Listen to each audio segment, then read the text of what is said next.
Welcome to another Darebee explanatory video.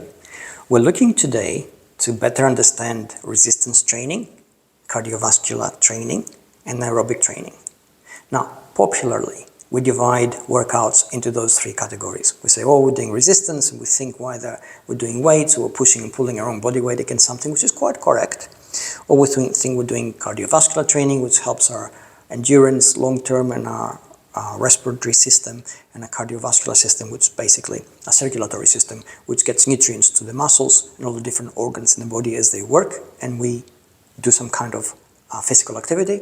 Or we do aerobics training, which we think helps our lungs work better, take deeper breaths, use more of the oxygen which comes into our body with each breath, so our heart and circulatory system can pump it around. As it happens in scientific literature, there's no hard demarcation between these three, because essentially we are one system, and when we do any kind of activity, out of necessity, we need to activate all three systems. Our muscles need to work, our circulation needs to come into effect and get nutrients where it has to, and obviously our lungs have to work harder and our heart has to pump harder. I will demonstrate this problem or this issue with a simple exercise.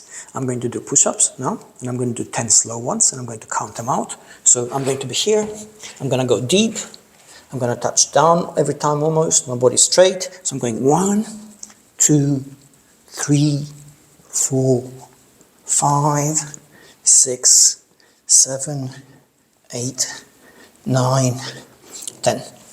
Okay, it's a deep, slow, controlled motion. I was barely out of breath doing this because I was talking at the same time, so I could control my breathing. It was a resistance exercise because I'm resisting my body's weight against the pull of gravity. It helps me get stronger. But is it working a cardiovascular element? Well, certainly. My heartbeat is elevated. Circulation around my body is a little bit faster. My body temperature is also a little bit higher. Nutrients are going to my muscles. Byproducts are being taken away. Was it aerobic? Well, I wasn't out of breath. I'm a little bit out of breath now because doing those 10 deep exercises, I developed a slight aerobic deficit, tiny little bit, which I have to make up for now. Certainly I'm breathing a little bit harder, but I wouldn't say it's aerobic, and certainly it didn't push my aerobic fitness to any higher level. So if that's all I did, if that's all I would choose to do, it wouldn't help me very much in that direction. So if I was to do, let's say, 5 sets of 10 of these type of exercises, the emphasis would be on strength as opposed to aerobics or cardiovascular fitness. But suppose now I take the same exercise and I do it a little bit faster. So I'm here, same position, I'm the same weight, the gravity of the planet is the same, and I'm going to go a little bit faster now. So I'm going to go.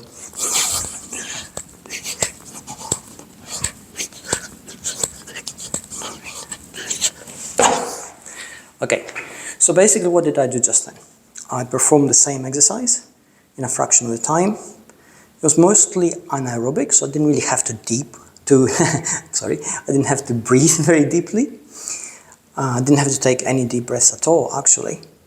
But that built up a certain aerobic deficit, because now I need to make up for the lack of oxygen in my body. My heart is beating a lot faster now, I'm breathing a little bit harder, and I have to take those deep breaths to make up for it. So was it resistance training? Sure, it was. Was it cardiovascular training? Yes, definitely. It activated my circulatory system. Was it aerobics training? Well, yeah, absolutely. I'm breathing very heavily. So what if I did 5 of those sets? 5 times 10, would it be all those things? Yes, it would be. It would actually help all those things.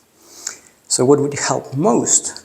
Well, that depends. It depends on how strong you are. It depends on how your cardiovascular system, how fit it is, how well you have trained it. It depends on how well your aerobic system functions.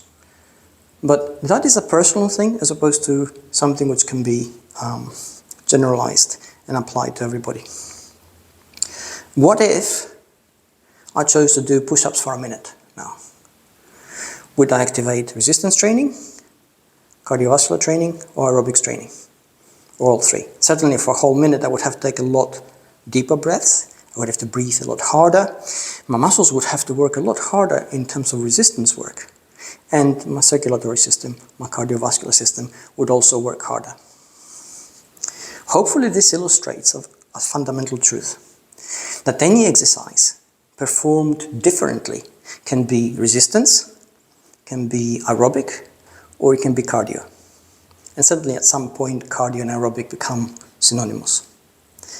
So it is how you choose to perform the exercise that defines what you're going to get out of it. How you choose to perform the exercise is in turn defined by your own fitness aims, your own fitness goals, and certainly your own fitness level and your own capabilities. So instead of just choosing a general exercise and doing it blindly, hoping that will give you the results that you want, and will make you stronger, or will make you faster, or will make you cardiovascularly fitter and more durable, or it will help your aerobic capacity so you're not out of breath when you're doing certain things. Instead of hoping that this will blindly happen, it helps you to train better and smarter if you understand that essentially the execution defines the goals. The execution defines the outcome. I hope this has helped. There are going to be some resources in the resource box on YouTube, so please check them out if you want to. Any questions you may have, you may add them there in the comments. Until next time, take care.